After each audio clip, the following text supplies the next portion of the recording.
అదే RTV app వార్తల్ని క్షణాల్లో చదివే అవకాశం ఉంటుంది. ఒక న్యూస్ పేపర్, ఒక టెలివిజన్ ఛానల్ మీ చేతుల్లో ఎప్పుడూ ఉంటాయి.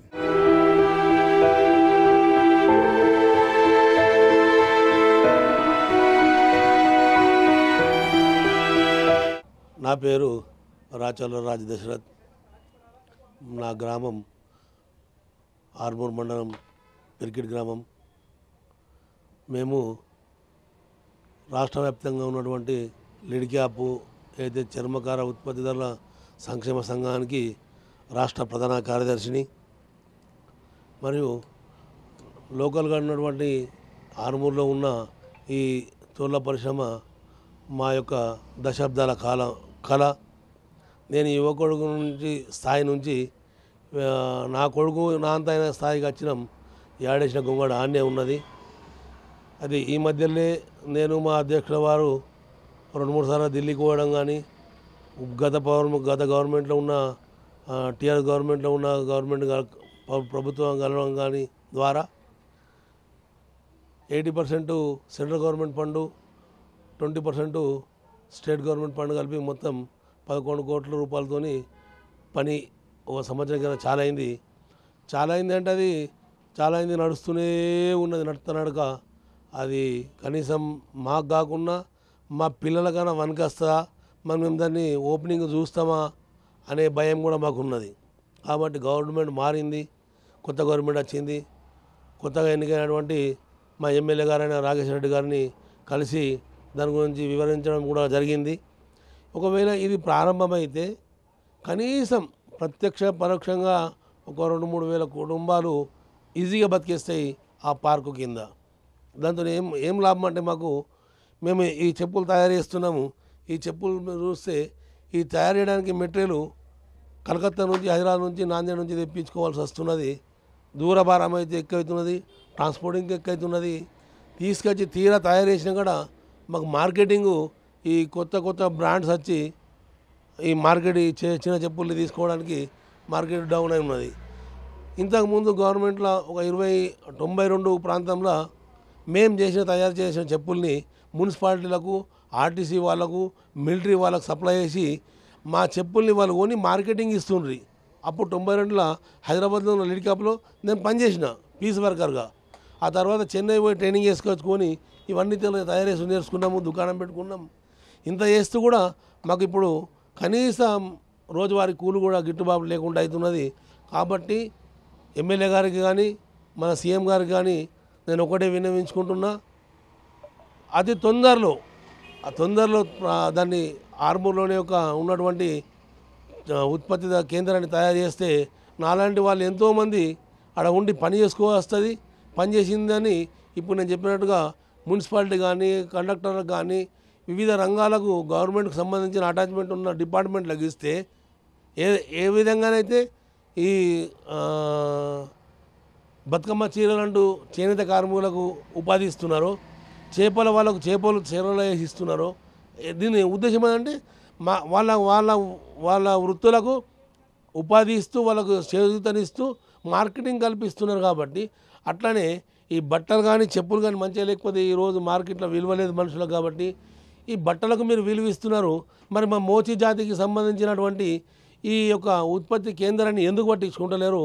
గత ప్రభుత్వాలను అడుగుతున్నాము, ఇప్పుడున్న ప్రభుత్వాన్ని అయితే అడిగే స్థితి లేదు. ఎందుకంటే మొన్న వచ్చారు. కాబట్టి ఒక రిక్వెస్ట్ చేస్తున్నాం, అయ్యా ఎమ్మెల్యే గారు, సీఎం గారు, తొందరలో దయచేసి మీకు దండం పెట్టి మరీ చెప్తున్నాము, మాకు పొట్ట గడవడానికి మేము కూడా మోచి కులస్తులము.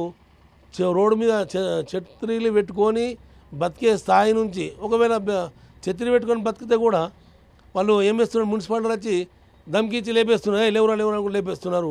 దుకాణం ముంగట ఉంచలేరు. మా బతుకులు ఎంత అందేరైనాయి అంటే, నాకు తెలిసి మా జాతి అంత అందరి జాతి అయితే మన రాష్ట్రంలో కాదు, దేశంలో కూడా లేదు కావచ్చు.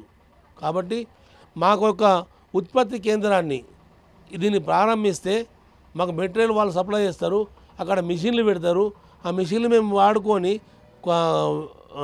వర్కర్లను తెచ్చుకొని వర్కర్లుగా మారి సేట్లుగా వ్యాపారవేత్తలుగా మారచ్చు. మేము బతుకుతూ మా ఎంబడి 20 కుటుంబాలను బతికియచ్చు.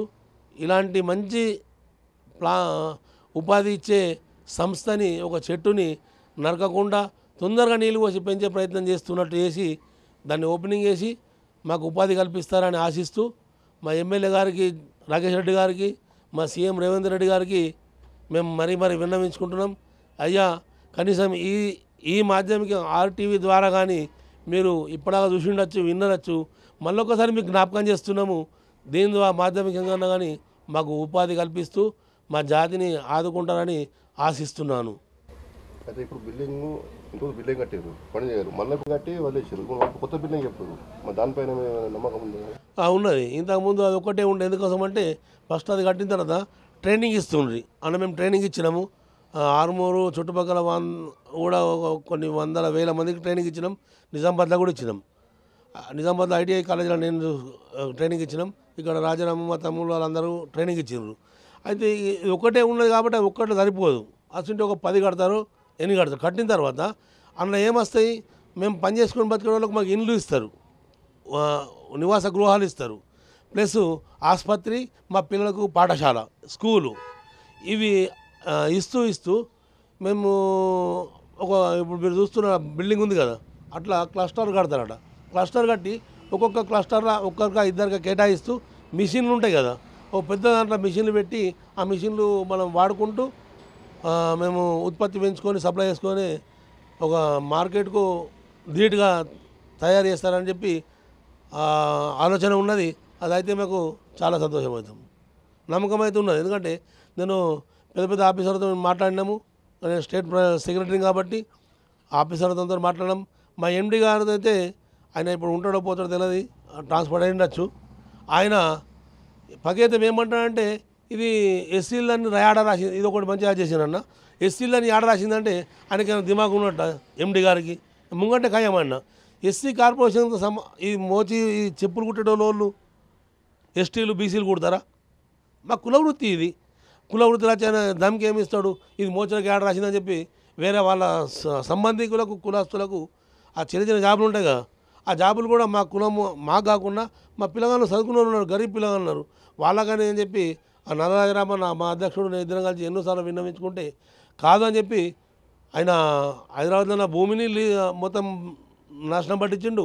ఈడ కూడా ఏమున్నా ఆయనకు తెలియకుండానే ఉన్నది. కాబట్టి ఆయన మార్చి ఎస్సీకి సంబంధించిన ఐఏఎస్ ఐపీఎస్లు ఉన్నారుగా, ఐఏఎస్ ఆఫీసర్ని పెడితే ఆయన తెలుస్తుంది పేదవాళ్ళ పరిస్థితి ఏంది, వాళ్ళకి ఏం చేయాలని చెప్పి వాళ్ళు చెప్తారు. కాబట్టి వాళ్ళకు నాలెడ్జ్ ఉంటుంది కాబట్టి వాళ్ళు మనల్ని పట్టించుకుంటారు. ఎస్టీని తీసుకొచ్చి పెట్టిండ్రు, ఇది నా వాళ్ళని పెడతా అని చెప్పి మొత్తం ఎస్టీలను పెడతా అని చెప్తున్నాడు. కాబట్టి ఇది కూడా మీరు జ్ఞాపకం ఉంచుకొని ఆ దృష్టికి తీసుకపోతే ఇది కూడా పట్టించుకుంటే ఎస్సీకి సంబంధించిన దాంట్లో ఎస్సీలు ఉంటే వాళ్ళ బాధలు వాళ్ళకి తెలుస్తాయి కాబట్టి వాళ్ళు కూడా పట్టించుకుంటారని, నా జాతి ఉన్నది నేను డెవలప్ చేసుకోవాలని చెప్పి వాళ్ళు పట్టించుకుంటారు. ఓలో తీసుకొచ్చి పెడితే ఆప్లికి ఎక్కువ పడే నాకేం సంబంధం అన్నట్లు అయిపోతుంది. కాబట్టి అట్లా కాకుండా నా జాతికి ఎస్సీ జాతికి మాదిగా మోచీలకు మనకొచ్చే ఆ యొక్క పరిశ్రమని నిలబెడుతూ ప్రారంభిస్తారని చెప్పి ఆశిస్తున్నా.